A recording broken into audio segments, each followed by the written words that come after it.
Dans cette vidéo, on va chercher l'expression d'une fonction affine à partir de deux images.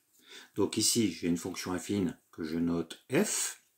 Je sais que l'image de 3, c'est 8, et l'image de moins 2, c'est moins 1. Je vais retrouver l'expression de f. Alors f, c'est une fonction affine, donc elle est sous la forme mx plus p, avec m, le coefficient directeur, et p, l'ordonnée à l'origine. Pour calculer m et p, on va d'abord calculer m, la valeur de m, c'est-à-dire le taux, on appelle ça le taux de variation. Le coefficient directeur, c'est donc le taux de variation. Alors on va calculer la différence des images sur la différence des antécédents. Donc f de 3 moins f de moins 2. Et au dénominateur, du coup, on garde 3 moins 2. Faites attention à avoir le même ordre au numérateur et au dénominateur. Les images au numérateur, les antécédents au dénominateur.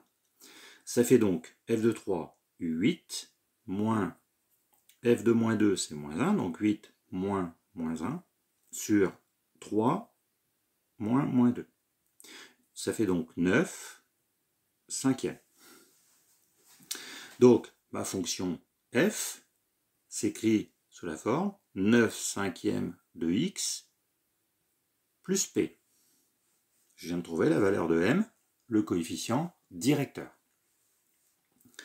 Pour trouver la valeur de p, je vais utiliser une des deux informations que j'ai à ma disposition, soit f de 3 égale 8, soit f de moins 2 égale moins 1. Alors par exemple, si je prends f de 3 égale 8, ça veut donc dire que 8, c'est 9 cinquièmes fois 3 plus p. Puisque si je remplace le x par 3, je sais que l'image, c'est 8.